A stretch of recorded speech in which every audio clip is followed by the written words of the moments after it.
the new, exciting, musical, and entertaining. The Artist Hotspot. 3, 2, 1. Introducing your host, Joel Britton. He's traveled the world for the past 50 years, listening, learning, and performing.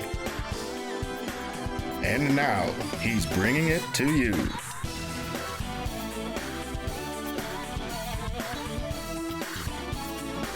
This morning's guests: Bishop Lester Love, Vanessa Bell Armstrong, Dr. Dorinda Clark-Cole. Sit back and enjoy today's show. Here's our host, Joel Britton. Good morning, everybody, and welcome to the very first show for the Artist Hotspot 321. And I am your host, Joel Britton. But before we get started with our show, we're going to have a word of prayer, and I asked my parents to come on and pray with us. Dad, would you give us a word of prayer, please? O Lord, the awesome shepherd of the universe, that thou wouldest provide for these thy loyal and humble sheep a great success for their mission, according to thy divine and holy will. In Jesus' incomparable name we pray. Amen. Amen. Let's get started. Pastor, author, and recording artist, Bishop Lester Love, the senior pastor of the City of Love Church in New Orleans, Louisiana. His bestseller right now is Synergy, and this book is Corporation Across the World Globe. Please welcome all the way from the Big Easy, my friend, my brother, Bishop Lester Love. Bishop, what's going on, sir? Man, I can't complain at all. I know I had to get in touch with you because, we need some guidance right now. So welcome to the Artist Hotspot, first of all. It's so good to have you. Man, so look, as a leading pastor here in the church and, in the city, how is everything going with the members of the congregation and assisting and everything going on? What is really going on? How are you really doing church now in the city, being with everything that's going on in the world? Well, first of all, when the whole thing started and we began to hear about social distancing, I actually fought against it. Wow. Number one, because I didn't understand. And number two, is because I spent my whole life bringing people together. Right. And they told us we couldn't bring people together anymore, but it was immediately after that, once we got clarity and an understanding of why we had to do it, our ministry went 100% online. And online from this factor, and that is all of our experiences are right here where you see us right now, because we felt like if they're asking us to stay home. And number two, very few of us were ready from a media perspective to do media at another level when it comes to ministry. So we decided to lock it at home, and we've been doing 100% online ever since then. So listen, from your observation, when the church doors reopen, what do you think will be the new normal? What is your outlook for the new norm? Where we're going? This changes everything. Even things like temperature checks when people are coming in, handing out masks when people are coming in. What do we do now about offering envelopes? What do we do about communion? How do we pass that around? What exits do people go in and come out of? When somebody is on the stage, how long should somebody be off the stage before somebody else comes on? The whole passing of the microphones is basically a thing of the past. The old school touch your neighbor is going to have to be revised.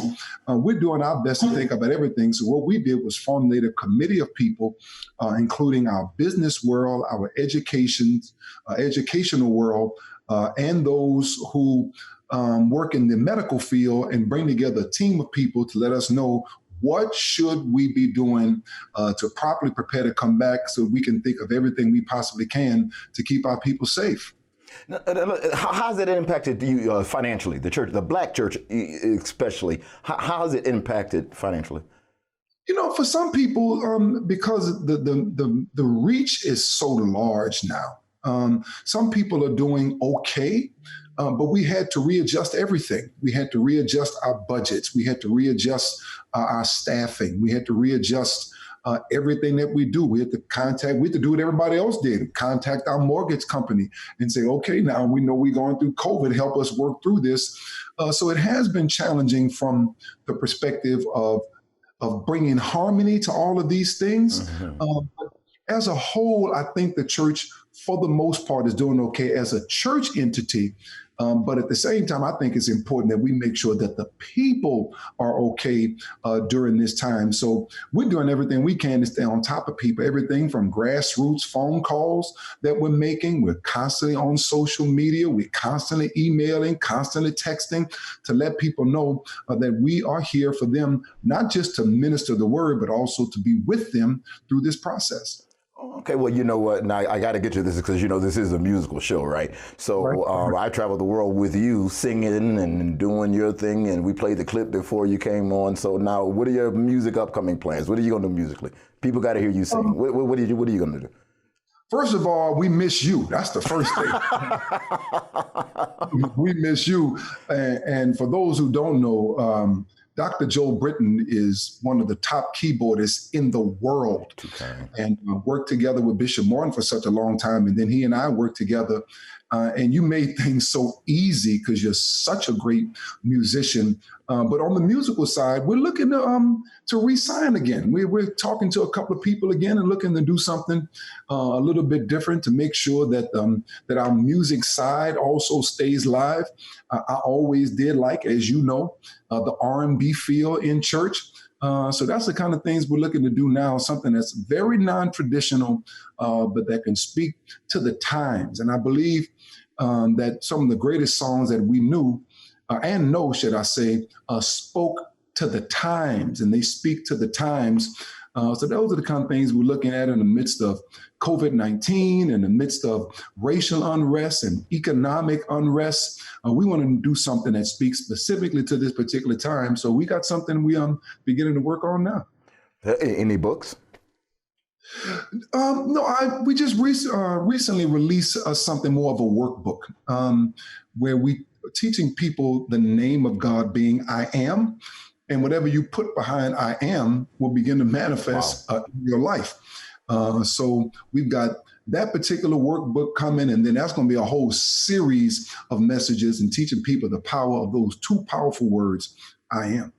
Okay, Bishop, in closing, just give a word to the people on if they were to say, what next? What do I do next? Give them a word of encouragement of if they don't know where to turn, what would you tell them to turn? How would you give direction on that? It's ironic, Joel, that the best thing to do about anything and the first thing to do about anything is nothing. We've got so much information coming at us. All this information, news stations giving information, social media information. The best thing to do in the beginning is to be still. Get quiet, remain flexible, remain open, be still so you can hear what to do next for your particular church, for your particular business, for your particular family. And it's a strange thing.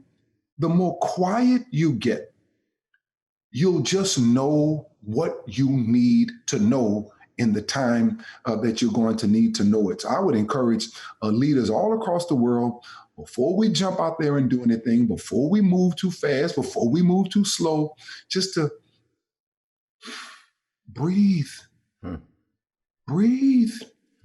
Because, I mean, we have to be as fluid as everything else that's going on around us.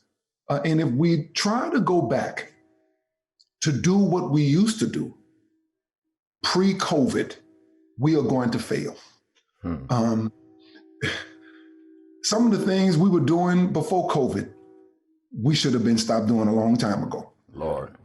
And if we are going to be successful, if we're going to survive in this time, more than any other time, we have to be open. We have to be fluid. We have to listen to the people that surround us. We have to surround ourselves with strong leaders and then listen and remain imaginative in this time because things, as we know it, will never, ever be the same. Bishop, that is so powerful. I really appreciate you. You know, we've known each other for, oh God, matter of fact, you rented me my first television when I moved to New Orleans in 1983. It was a floor model. So we go back that far. And when I said, you know, I really need to make sure that they hear from a leader. And I knew right away, I said, Bishop Love. That's who I need for the people to hear, and I want them to hear because you know both sides, and that means a lot. So to you and my sister Fran, hopefully she's watching. I love her, and I love you and the kids and everything. And man, thanks so much for sharing everything that you've shared on this show. And we love you, and we'll be looking forward to doing some more things. And thank you for this opportunity. And I know it's going to help a lot of people with your gift, your talent, your influence, and the people you want to reach. I'm glad to be a part of this great conversation. Thank you so much, Bishop. Bishop Lester Love, ladies and gentlemen. Thank you. Man, that was awesome. Thank you so much, Bishop Love. Stay tuned for Vanessa Bell Armstrong. She's coming. We'll have her right here on the show. You don't want to miss this. Ladies and gentlemen, Miss Vanessa Bell Armstrong. Hey, Van. How are you? Tell the world what's going on. How you doing? I'm great. I'm just, with all of this that's going on, God is good because he's keeping me, you know? Hey, we're all going through and we're all trying to just make this thing happen. So look, I know the world has a couple of questions, but I'm gonna ask you something that, you know, I never even got the chance to ask you. Who did you really listen to, like, growing up in gospel? Who was the person that gave you that influence and said, this is what I'm going to do? Well, I had to sneak, but it was Aretha Franklin. And because, you know, my daddy is in the church, was a pastor preaching. And, you know, we were taught back then that it was, you know, we couldn't listen to that music. So, but I snuck and listened to her. That she was my main influence. And then I listened to Mattie Moss Clark, and I listened to, what's her name? Mahalia Jackson, because that's where I first found out about that. When you hear my home going, don't worry about me. Yeah. See, you about to take me in already. So listen, so I know that, you know, with you being an artist and everything like that, and, you know, on the road and doing appearances, that's livelihood. So since the COVID, how's it affected you? It has affected me as far as going out and seeing my people. But as far as me, I the Lord blessed, though. I haven't missed a meal. You'll be able to tell that when I get back out, because I didn't gain weight. But anyway, I'm still able to pay my bills, and that's a blessing. Yes, but I just can't wait to get back out there and really travel and see the people, because it's a difference when you see the faces and the anointing, how it touches the people. It's a beautiful thing. Now listen, because I heard you mention Aretha Franklin. Tell us about that relationship. Tell us the relationship with you and Aretha, how that, you know, that connection. That girl, that connection, when she first of all, I was in Don't Get God Started. Yeah, and we had it here in Detroit. That was the last run of it. We were ending for a minute because it was some holiday, and she came and I didn't know, and I don't know where they got these flowers from, but they gave me a big thing of a big flower arrangement, roses and stuff. And when I got off the stage and got my clothes off and, you know, and put on my regular clothes and took the makeup off and stuff, I came outside and they said, "This is here for you," and I said, "Oh, yeah, who gave me this?" So I looked at the card and it said, Miss Aretha Franklin. I said, but see, I know they knew how I loved her, so I thought they were playing a game. I mean, I said, okay, now who did this? They said, no, she was here. She left early. And I said, oh my God. So I took them things and I think I kept them until they died up there. I wouldn't throw them away. And then she called and said, look, what you gonna do I want you to come over my house and we're going to cook. I'm going to cook for you, you know, and everything. And I said, okay. She said, but I'm going to tell you who to bring and I'm going to tell you who to invite with you and who not to invite. And I said, okay. She was talking about in the play. So I said, okay. But everybody was flying back home. So basically it was almost just me. And so I invited my sister and that was it. And we had a wonderful time. She had the men over there that was cooking, had them big hats, but she was dibbing and dabbing in it too, because, you know, she can cook. Yeah, right. You know, and she said, look, I'm not going to give you a tour. Here's the house. You just go and just look at it and see what you know, in every room and see whatever you want to see. And I said, wow, okay. So we became friends ever since then. And then when she called me to sing at her father's church, which turned out to be almost an annual thing, she said, hello. And I said, hello. And she said, hello, is this Vanessa? I said, yeah. I said, who is this? She said, Aretha Franklin. I said, yeah, right. And she said, oh, and she started laughing. She said, no, this is her. Then I got nervous. I love her so much in her gift that she just made me nervous until she started just calling me up periodically at night. She would call. She's a night person. I'm a morning person. So I had to wake up and say, hello. She said, get up. This is Aretha. And I said, hey. And then we talk, you know, and she'd tell me different little secrets and stuff, even about the IRS and all that kind of stuff. She was telling me how to get my money and all that kind of stuff. And I just appreciated her. But I think I needed a little more time with her. I hated that I didn't get as much time with her as I could. She called on me. I don't like to bother people. So I never called her. She would always call me because I always felt like me being in the world, and she got thousands that's after her.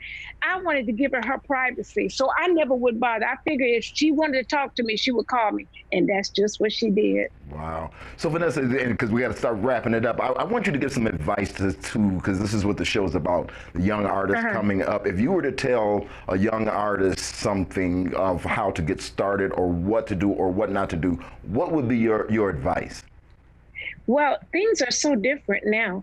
When I started, it was like, it wasn't on the sex appeal and how you move, because I see people that they thought jump rope and turn flips, you know, now to sing, you know, to get across. It's not about that either. I'm so glad that I didn't come up in this time, because all I did was stand flat-footed and just sing and let God do the rest. What's going on now? What do you need everybody to know? Come on, tell it, wrap it up. I just need everybody to know to get ready, because for me sitting back and not being able to, just being still. He said, be still and know that I am God. So I'm just giving me more time to really be with God. So it's another anointing that's getting ready to spark here. So I mean, another level, because I ain't gonna start preaching. All right. So anyway, get ready for me, because I'm coming back out and I'm going to come with the glory of God, okay? We love you so much. Ladies and gentlemen, Miss Vanessa Bell Armstrong. Thank you so much. Love you. Thanks, Vanessa. Appreciate that. She's so crazy. Listen, next we got Dr. Dorinda Clark-Cole. She's going to be right here on this show. You do not want to miss this. We got so much to talk about. Stay right here. Good morning, everybody. It's good to see you again. Listen, we built this show for you.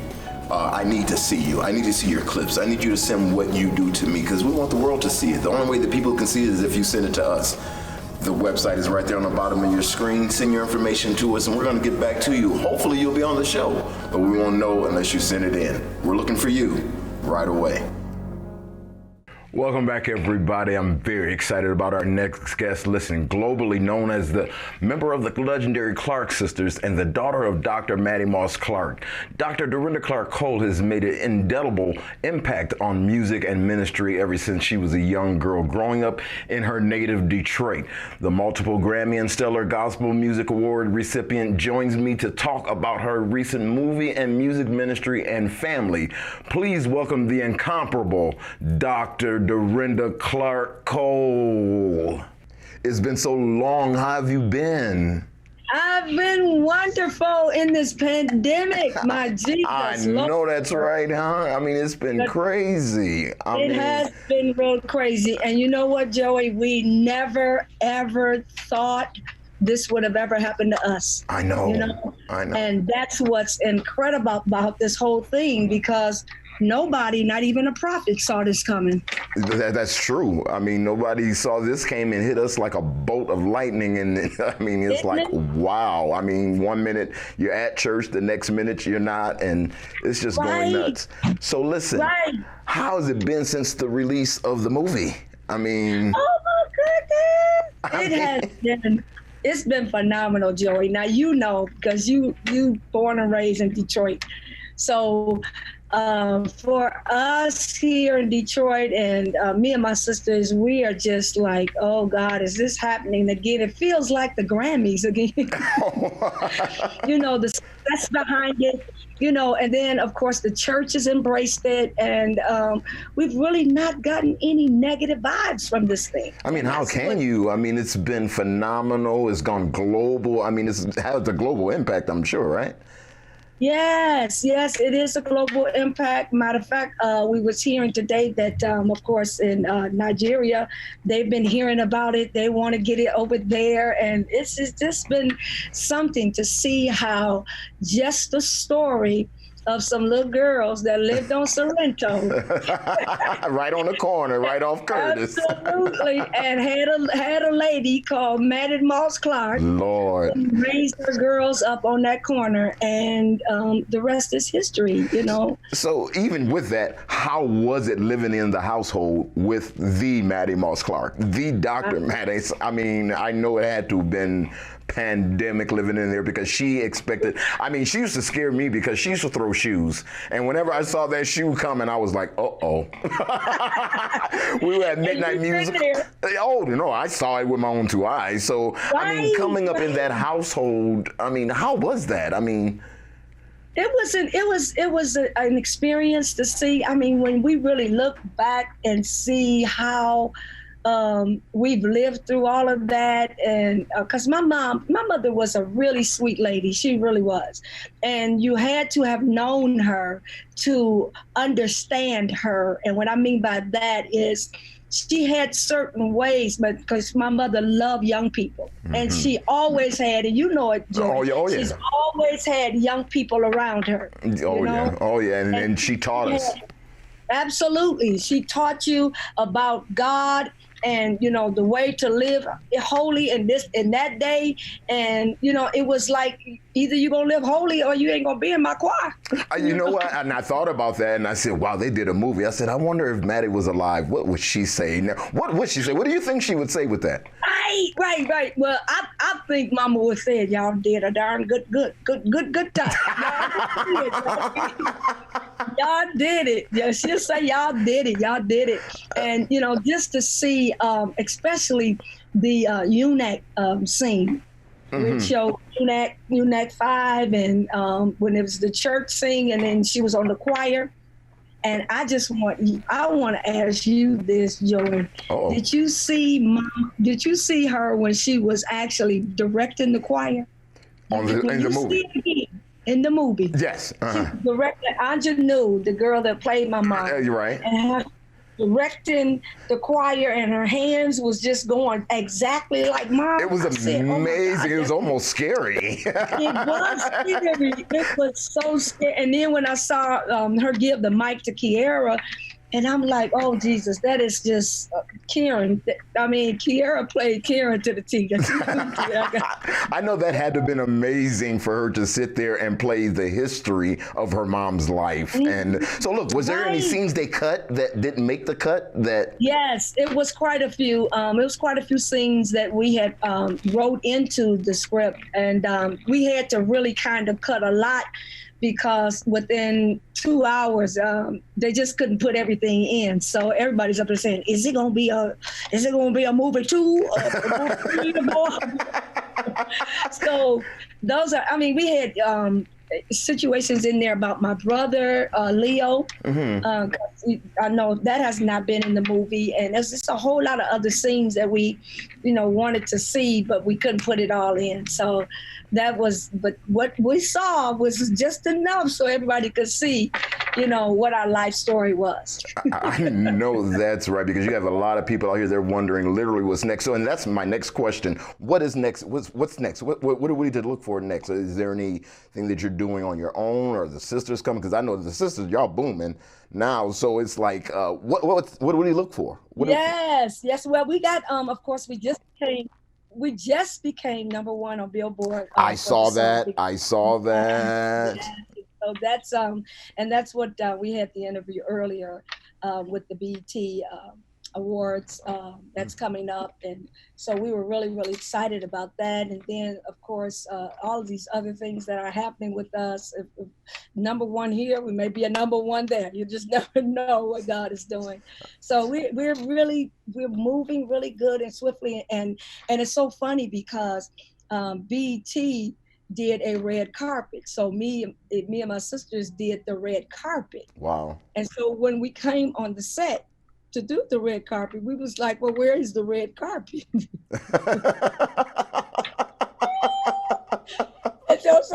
so we was looking, it was like they said, this is not that kind of red carpet. We're just gonna all be Zooming today.